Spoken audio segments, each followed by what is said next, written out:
So, in the previous lecture we were trying to determine the number of packets that were transmitted in a triple duplicate period and the length of the triple duplicate period.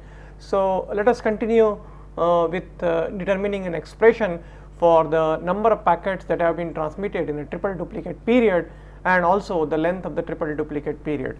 So, we had seen here that let us say that we had assumed that alpha I is the first packet which is lost in the triple duplicate period I, and xi happens to be that round where the packet loss occurs.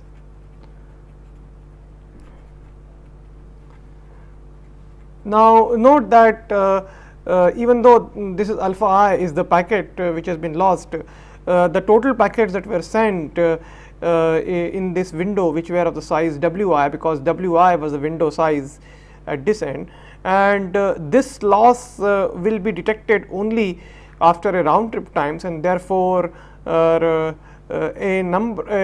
therefore in the next round the source would have transmitted some beta I packets also. Okay.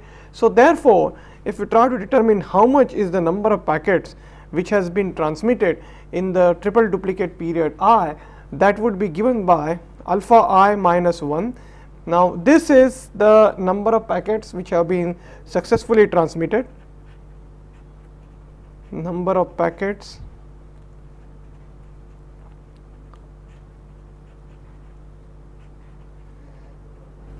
successfully transmitted, because the loss was detected at the alpha I packet. So, alpha I minus 1 is the number of packets which have been successfully transmitted, plus beta I, this is beta I is the packet which will be transmitted in the round xi plus 1. So, beta I packets will be transmitted in the next round, plus wi minus beta I, these many number of packets which is wi is this beta, these many number of packets would be further transmitted in this round. So, and this would be then given by alpha I plus wi minus 1.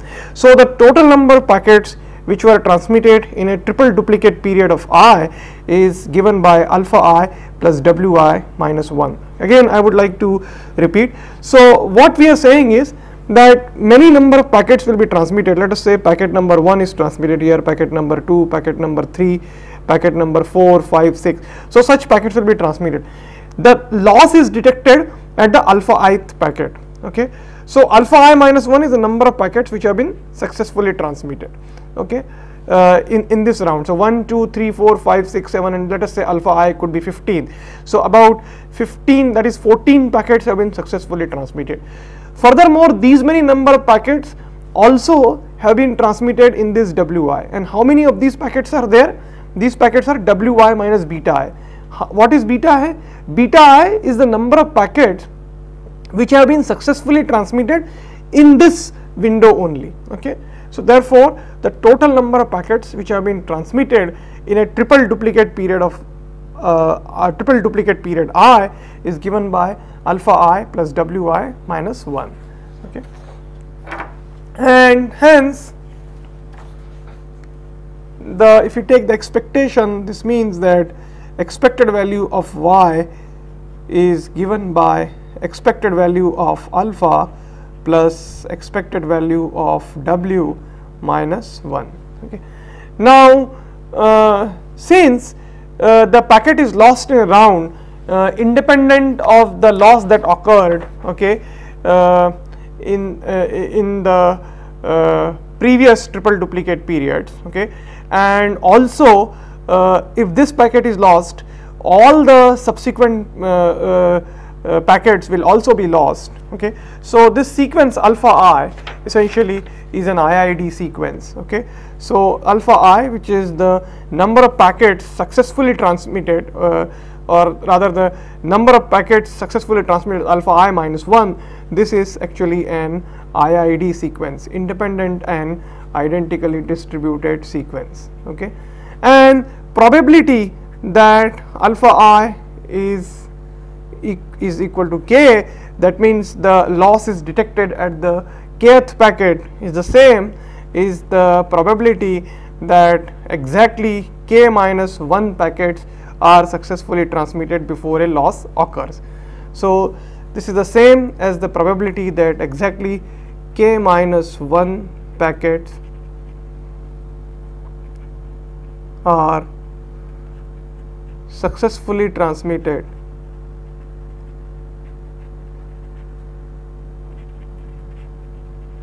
before a loss occurs. Okay. Now the probability of packet loss, we have assumed it to be p, and we have also assumed that once the packet is lost, so the probability of a packet loss is p, and we have assumed that once a packet is lost, all the subsequent packets will also be lost. Okay. Now therefore the probability that exactly k minus 1 packets are successfully transmitted will be given by 1 minus p raised to power k minus 1 into p. This will be the probability that exactly k minus 1 packets are successfully transmitted before a loss occurs. Therefore, expected value of alpha is given by k is equal to 1 to infinity k 1 minus p raised to power k minus 1 into p, which is actually given by 1 by p. So that means the expected value of alpha is inverse of the probability of packet loss, which we have assumed it to be p. So as a result, okay, if we substitute this expression here, then we get expected value of y is given by 1 by p plus expected value of w minus 1, which is also equal to 1 minus p upon p plus expected value of w. So now in order to determine y, we now have to determine what is the expected value of w, that is what is the expected value of the window size, that is what we need to determine. So let us see, how we can determine the expected value of w. Okay. Now let us define Rij to be the round trip time of jth round of ith triple duplicate period. Okay. So this is our ith triple duplicate period is what we have assumed. So we are saying that Rij is the round trip time of the jth round. Note that the loss has occurred in the xith round. Okay. So therefore Ai, which happens to be the duration of this triple duplicate period, Ai would be then given by summation of j is equal to 1 to xi plus 1 Rij. Okay. Why xi plus 1? Because the loss occurs in the xith round and then there is one more round following that. Okay. Now we assume that this round trip time Rij, they are independent of the round number j.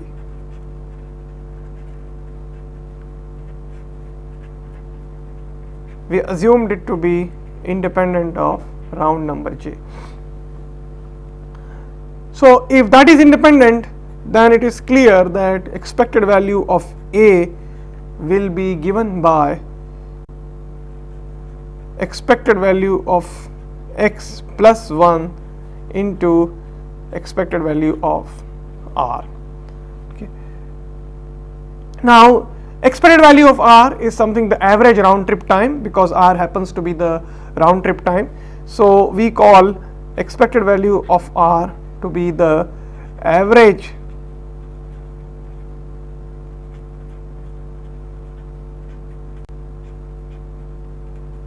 round trip time, and this we call it to be the round trip time RTT. Okay. So now Basically, you know, as you've seen, again, let me repeat the steps. What we are actually trying to do is that we are trying to determine an expression for the TCP throughput in the presence of a random packet loss. Okay. So, and we are assuming that the packet loss is detected due to the triple duplicate acknowledgement. Okay. The analysis can also be extended to the case when the packet loss is detected due to the receiver timeout. But in this analysis, we are assuming that the packet loss is detected due to the triple duplicate acknowledgement. Okay. Now, the window evolution takes place something like this, that every time an acknowledgement is received, the window size is increased by W by B, where B is that the acknowledgement is cumulative, and for every B packets an acknowledgement is received. Okay, for every B packet, and in this simple case we have assumed it B to be equal to 2. So, for every 2 packets an acknowledgement comes. Okay. So, when all the packets belonging to a window have been acknowledged, the window size will increase, okay, by W by B into, you know, 1 by W, that is the window size will increase by 1 by B. Okay. So, in B rounds, okay, in B rounds the window size will increase by 1. Okay. So, that is how you have a staircase evolution of the window size. Now, when the packet loss is detected due to the triple duplicate acknowledgement, the window size drops to half. Okay. And again the new cycle starts. So, this period, okay, we call it to be a triple duplicate period. Now, what we are trying to determine is that what is the period of this triple duplicate period and how many number of packets have been transmitted in this triple duplicate period. Now, it can be shown that this window evolution, this Wi, okay, happens to be a Markov regenerative process, and therefore the TCP throughput can be given by expected value of number of packets transmitted in this triple duplicate period divided by the expected duration of the triple duplicate period. So, right now what we are trying to do is that we are trying to determine how much is the expected number of packets successfully transmitted or number of packets transmitted during the triple duplicate period, and how much is the duration of the triple duplicate period. So, that is how we are trying to determine, and we have determined an expression that the duration of the triple duplicate period is given by this. Now, previously, you know, we had determined that expected value of y is given by 1 minus p upon p plus expected value of w. So, we still need to determine, you know, this expression, that is the expected value of w.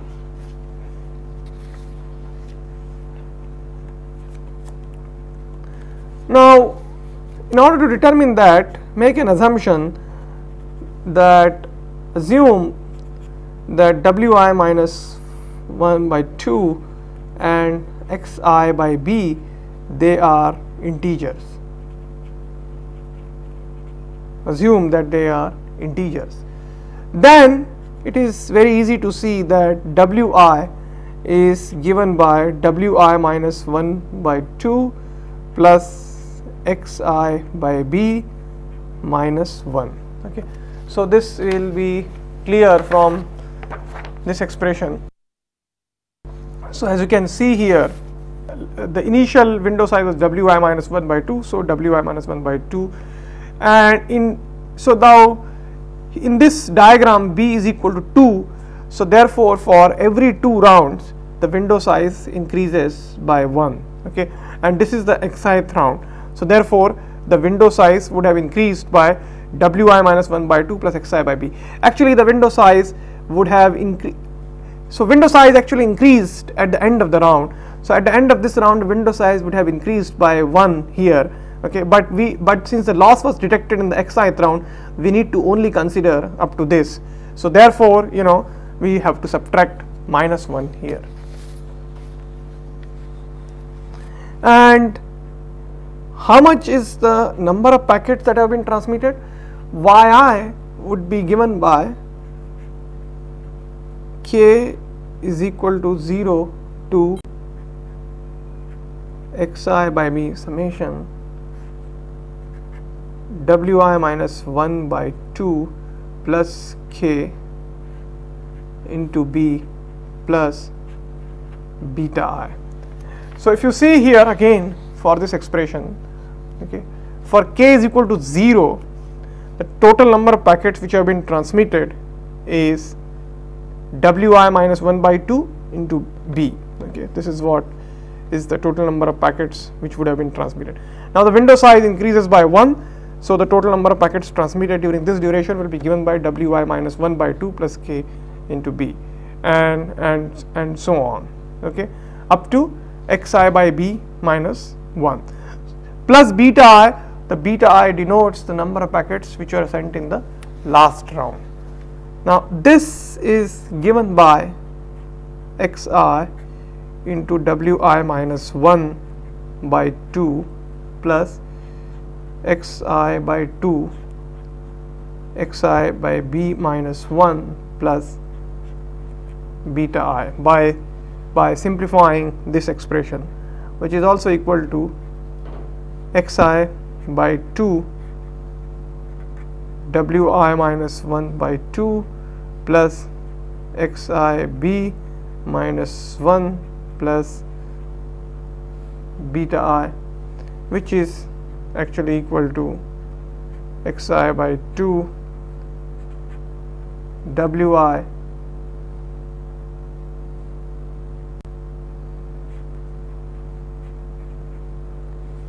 plus beta I. Okay.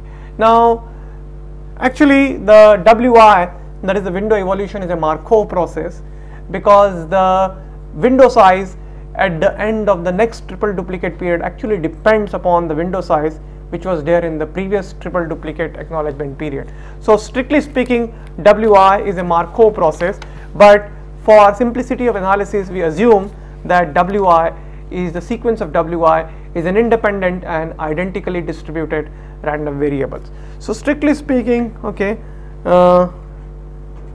wi is a Markov process,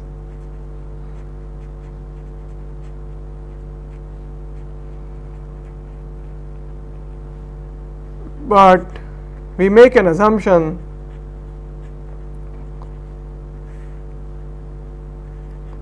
that both xi, sequence xi, and wi are independent identically distributed IID sequences, and both are mutually independent.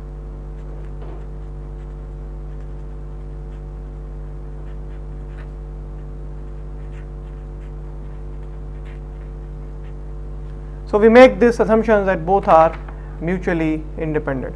Now note that we had assumed that wi is actually equal to wi minus 1 by 2 plus xi by b minus 1, so which will mean that expected value of w is actually equal to 1 by 2 expected value of w plus 1 by b expected value of x minus 1, and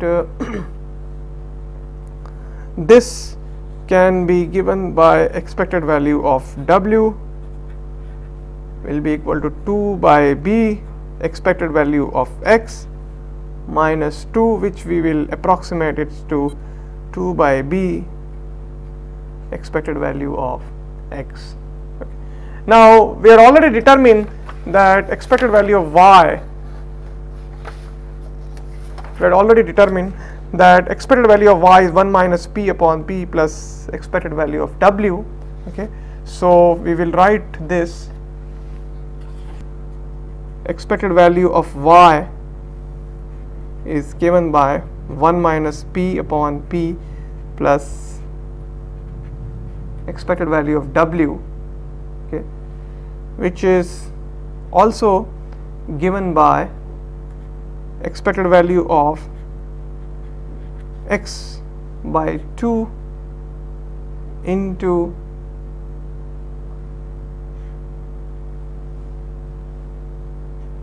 expected value of w by 2 plus expected value of w minus 1 plus expected value of beta, and this comes from the previous expression. So therefore 1 minus p upon p plus expected value of w is given by, okay, now in place of expected value of x by 2, we write this expression here. So this will become therefore as b by 4 expected value of w into 3 by 2 expected value of w minus 1 plus, now this beta we assumed it to be uniformly distributed between 1 and w, so we will get an expression as expected value of w by 2. This is an approximate one, so we assume that expected value of w is approximately equal to expected value of w by 2. And if we solve this equation, then it turns out that expected value of w can be given by 2 plus b upon 3b plus 8 into 1 minus p upon 3bp plus 2 plus b upon 3b square. Okay, and from this therefore the expected value of x will be given by 2 plus b upon 6 plus 2b upon 1 minus p upon 3p plus 2 plus b upon 6 square, just by this expression that expected value of w is given by 2 by b expected value of x. Okay. And from this, expected value of a was given by expected value of x plus 1 into round trip time. Therefore from this the expected value of a can be computed, and expected value of a is, as you know, expected value of x plus 1 into the round trip time. So this means that expected value of a is given by round trip times 2 plus b upon 6 plus square root of 2b into 1 minus p upon 3p plus 2 plus b upon 6 square plus 1. So therefore the TCP throughput, an expression for TCP throughput will be given by 1 minus p upon p plus expected value of w divided by expected value of a. This is the expected number of packets which have been transmitted during the triple duplicate period divided by the expected value of the duration of the triple duplicate period. So if we divide these two quantities, we get an expression for the TCP throughput. Now we have already determined an expression for expected value of w and expected value of a. If you put this expression, we can actually determine an exact expression for the TCP throughput.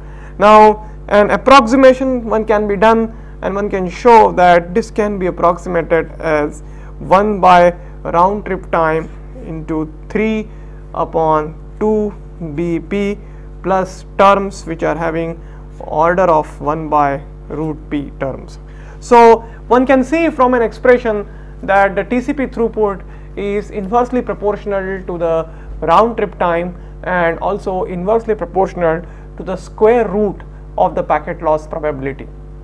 Now this expression we had already derived under the steady state and by using a very simplified analysis in our previous lectures, but this analysis gives a more rigorous analysis in terms of considering the triple duplicate periods to be a Markov regenerative process, and then determine an expression for the number of packets which have been transmitted in a triple duplicate period, and also the expected duration of the triple duplicate period. So in conclusions, what we have really seen is that the TCP throughput is inversely proportional to the round trip time and also inversely proportional to the square root of the packet loss probability. So this brings us in conclusion our discussion on the resource allocation problem for the best effort networks. Okay, so what we have really seen is that while in a network which provides quality of service guarantees, a traffic will normally be shaped by a rho sigma regulator, and then the admission control and the scheduling algorithms guarantees the delay bounds and the minimum bandwidth to a rho sigma regulated traffic. For the best effort traffic, for the best effort internet, the resource allocation is done by a combination of the congestion control mechanisms plus a fair scheduling algorithm which are implemented at the core routers. So this is done by a combination of these two things. There is one more thing which can be used to provide some amount of quality of service guarantees, and that is the buffer management. There is a buffer management schemes which can be deployed at the routers.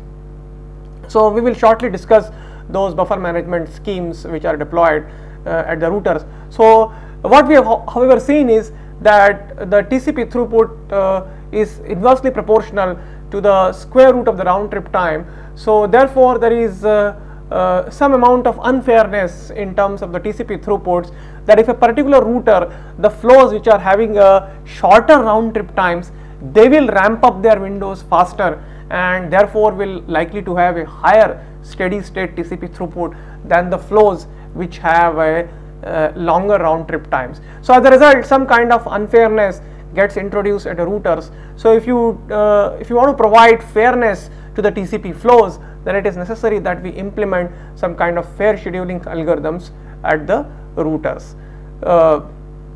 So this is one aspect of the congestion control in the internet. However, as we have already seen that if there are flows which have the same round trip time, then the additive increase and multiplicative decrease leads to proportionally fairness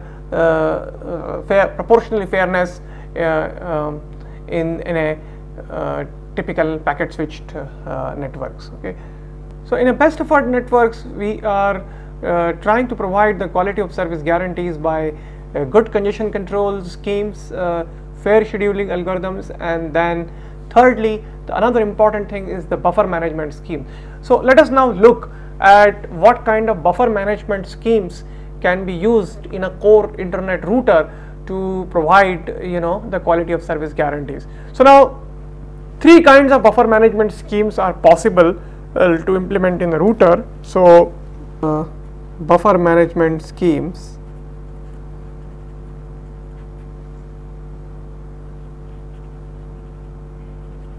So what are the traditional schemes?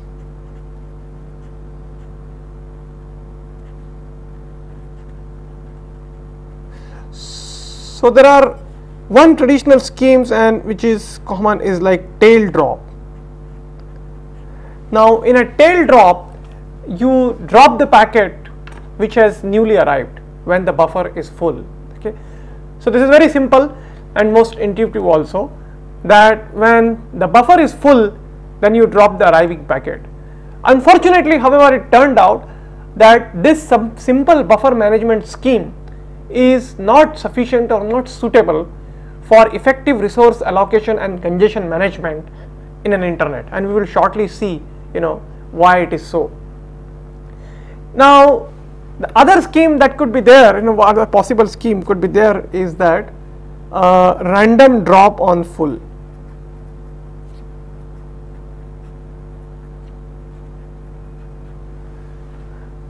Now in a random drop on full, when the queue is full, then you pick up a packet randomly from the queue and then drop it.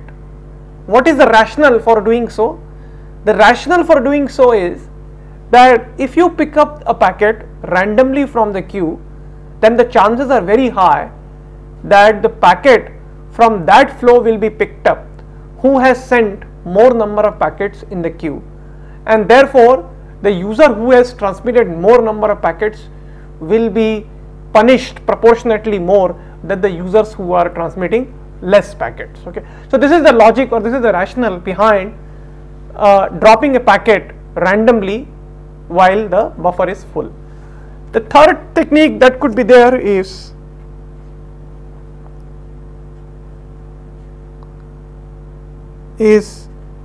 drop from front.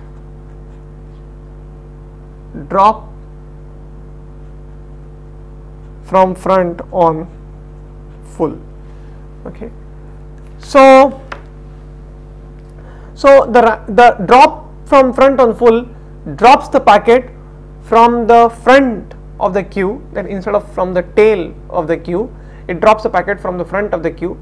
The rationale being that if this packet has waited in the queue for a long enough time and has wasted the resources so much, then there is no point in transmitting these packets further down the downstream routers, and therefore it may be better to drop the packets from the front of the queue to make way for the recently arrived or newly arrived packets which are fresh. Okay, so that is the reason, or that is the rationale behind dropping the packets from the front of the queue. Now most routers, traditionally have implemented tail drop schemes. Tail drop is that when the buffer is full, you drop the arriving packet. There are several serious disadvantages of these tail drop schemes. One of the two important disadvantages of this tail drop scheme is that it leads to lockout and full queues.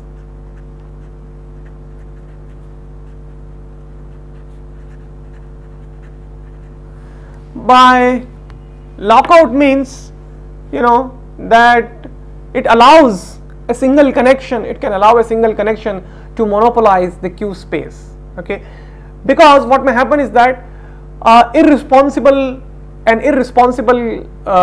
flow may transmit large number of packets into the queue.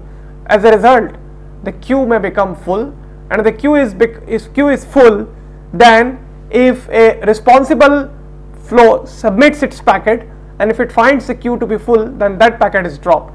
As a result, non-responsive flows, may try to monopolize the queue space by transmitting large number of packets into the network. So therefore, it leads to what is called as lockout. Also, the full queues, the queue can remain full for a long interval of time, and as a result, the average delay of the flow may increase. Okay, so these two are the serious disadvantages of the schemes, which are tail drop scheme. That is, they drop the packets from the tail of the queue when the buffer is full. Now, the random drop from the queue and the random drop on front, although they are difficult to implement, but have certain advantages in the sense that they try to ensure some kind of fairness while dropping the packets. So we will see that some variants of these schemes will be implemented as a good buffer management schemes. Now, towards designing a good buffer management schemes, we need to then think of what are the goals of a good queue management or a buffer management policy. So we will look at what are the goals of a good queue management policy. So the goals for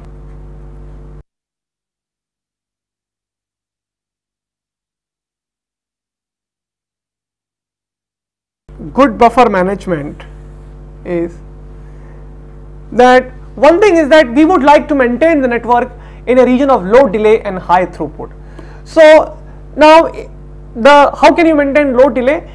If the queue is having the average queue size, if the average queue size is maintained low, then we can maintain low delay.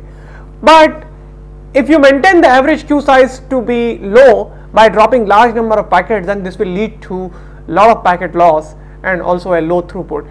So our buffer management policy should be such that it should maintain the network in a region of high throughput, that is high link utilization. Buffer should not become empty, okay, and at the same time, on an average, the queue size should be kept low. Occasionally, the queue size may become high, but on an average, the queue size should be kept low. So average throughput should be high and average delay should be low. we have to define our buffer management policy in such a manner. So our first goal should be that it should maintain the network in a region of high throughput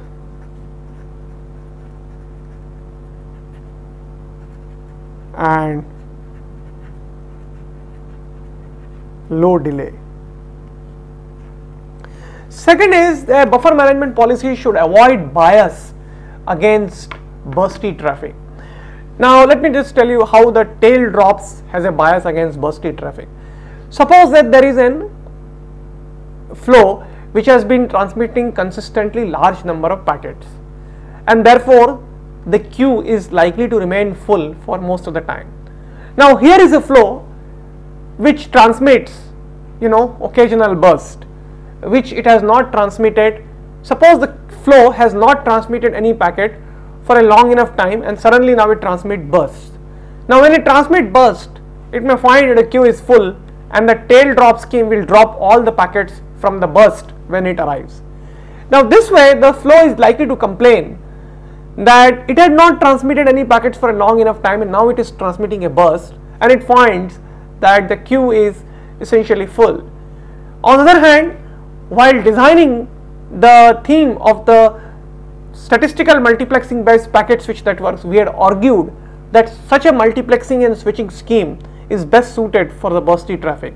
Now if that is so, then why it is happening that when you transmit a bursty traffic, it finds the queue to be full.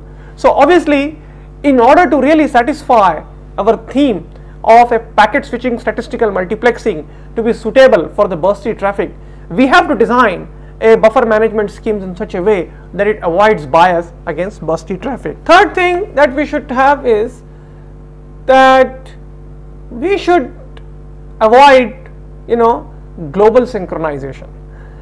Tail drop actually leads to global synchronization. How it leads to global synchronization? Remember that there will be packets, there will be TCP flows which are sharing the queue, which might have transmitted their flows, which might have started their flows at different times. Now when the packet loss occurs, all the flows will simultaneously reduce their window size to half of its previous window size, and then will start increasing the flows, and somehow they will come into now synchronization. Okay, so we should avoid this global synchronization. So our buffer management scheme should avoid global synchronization.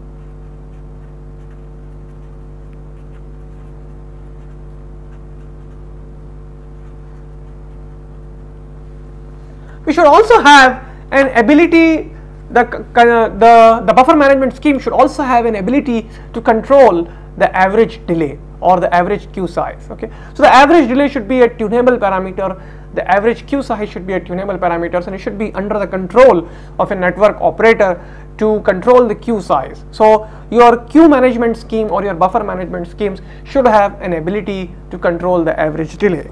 So this should be an ability to control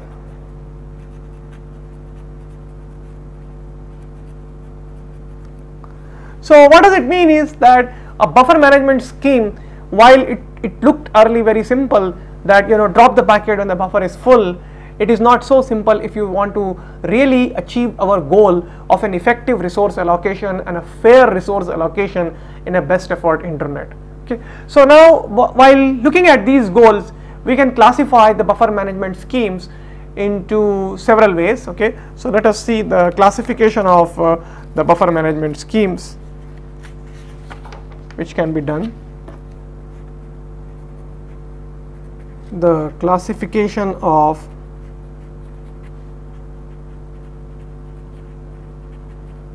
buffer management schemes. Now the one classification can be done based on degree of aggregation.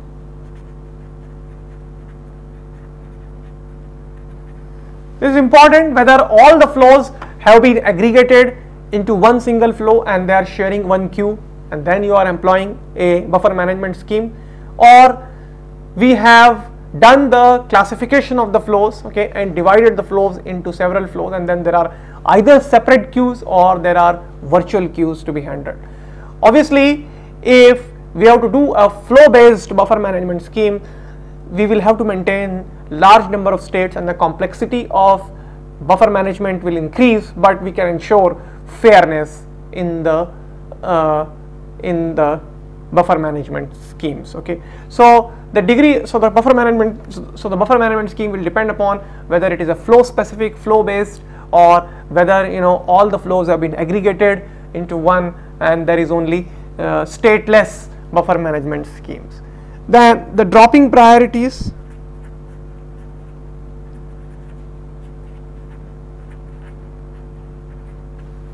A buffer management scheme may implement the priorities in terms of dropping. Some packets might be marked, okay, and which have a higher priority of dropping in the event of congestion. So in the event of congestion, some packets which have been marked specifically, they may be dropped first, then the packets which are not marked, and so on. So while implementing the buffer management schemes, you may also implement the dropping priorities. The third is the buffer management schemes could be early drop also. Early drop means that even though the buffer is not full, but we can proactively drop certain packets into the flow so that the sources will be informed of the incipient congestions that is going to build up, and therefore the source will reduce their rate of transmissions. So the buffer management schemes can also be early drop, or they start dropping the packets only when the buffer is full. So depending upon that, you have a classification of the buffer management schemes. And the last is in terms of dropping position. So dropping position is whether you are dropping it from the tail, or whether you are dropping it from the front, or whether you are dropping randomly. So depending upon that also you can have a various buffer management schemes. Now, considering the fact that we are looking for a buffer management schemes which should avoid global synchronizations, which should avoid bias against bursty traffic, we should maintain the network in a region of high throughput and low delay, and not only that, we should also have an ability to control the average queuing delay. That a network operator should have an ability to control the average queuing delay. Now, taking into consideration all these factors, Floyd and Jacobson has proposed a buffer management schemes that is most commonly used these days in the internet router, which is called as the random early detection. So let me just explain the basic principle behind the random early detection schemes. Random early detection, or as it is called RED. Now this algorithm has two parts. One is it estimates estimation of the average queue size, which is actually an indication of the incipient congestions, and second one is the decision of packet dropping. So the RED algorithm has two parts.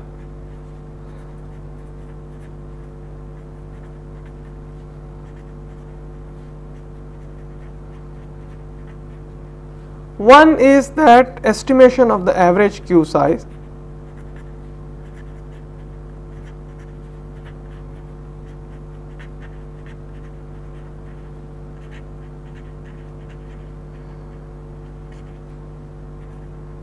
and second is the decision of packet drop.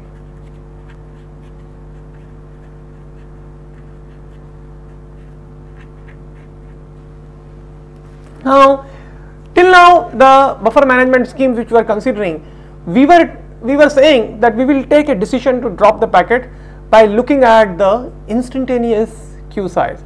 So when the instantaneous queue size is full, then you drop a packet, maybe from the tail of the queue, or maybe by choosing a packet randomly from the queue, or maybe from the front.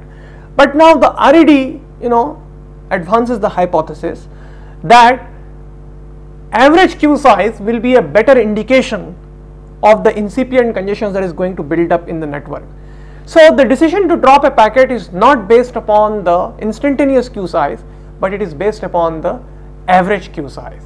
Okay, so if the average queue size is greater than certain threshold, then only we will take a decision to drop the packet, otherwise we will not take a decision to drop the packet. Okay. So now this queue size is estimated using an exponentially weighted, moving average of the queue size is determined. Okay.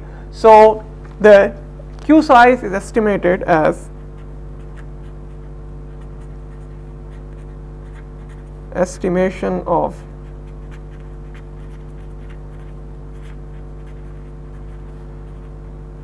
average queue size. So it uses an exponentially weighted low pass filter, exponentially weighted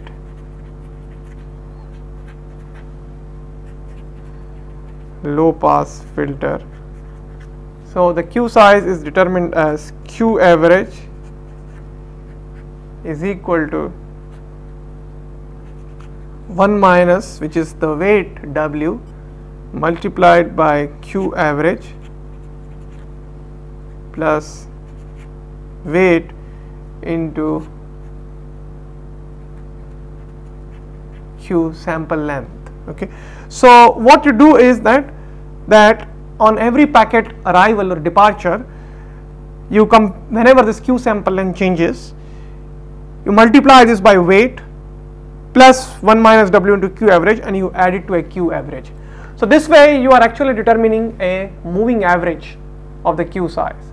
Now the parameter W, if the parameter W is chosen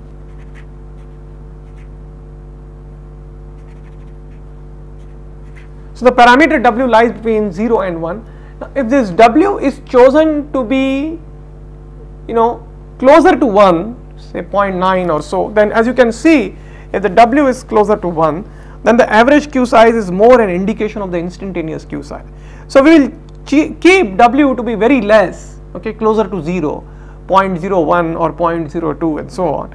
In that case, the average queue size will smoothen out any temporary fluctuations in the instantaneous queue size that may occur due to some bursts coming or so on. Okay. So therefore, if we keep W to be closer to 0, then the average queue size will give us an indication of the congestion that is building up in the network. Now the decision to packet drop is then taken. So the RED defines two thresholds.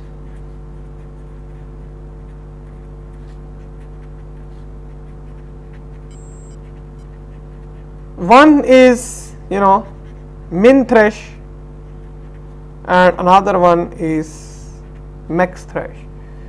So if the Q average is less than min thresh, then no packet is dropped.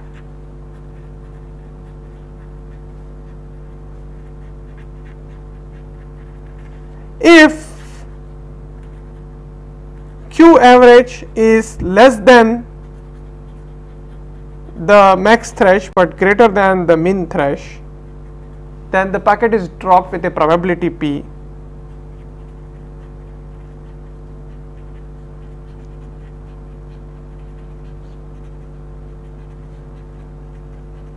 With probability P, where P is computed, and if Q average is greater than or equal to max thresh, then every packet is dropped.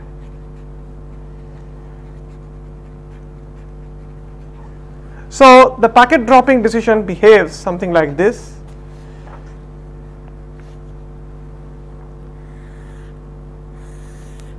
So this is the Q average and this is the packet drop probability.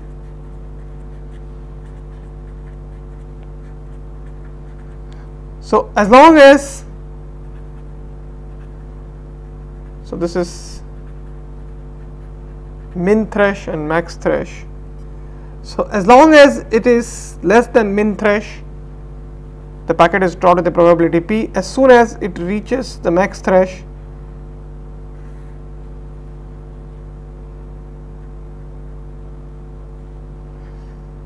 the packet is dropped with 1. So this P, the packet drop probability P, is computed to be, okay, and this is max P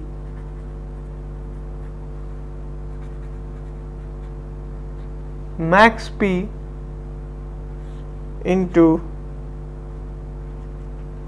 Q average minus min thresh upon max thresh minus min thresh. So this is how you will compute the packet drop probability. Okay, so the basic principle behind RED is that it computes the average queue size, which it considers to be an indication of the incipient congestions, and then takes a decision on the packet drop probability depending upon whether the average queue size is between min and max threshold, whether the average queue size is less than the min threshold, and whether the average queue size is greater than the max threshold.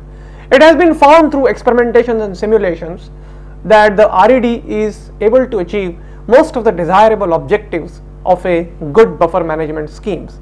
So in conclusions, therefore, for the TCP flows, a fair scheduling algorithms like weighted fair queuing in combination with a good buffer management schemes like RED, we can achieve the objectives of effective resource allocations, and that is to say some kind of quality of service guarantees in the best effort internet.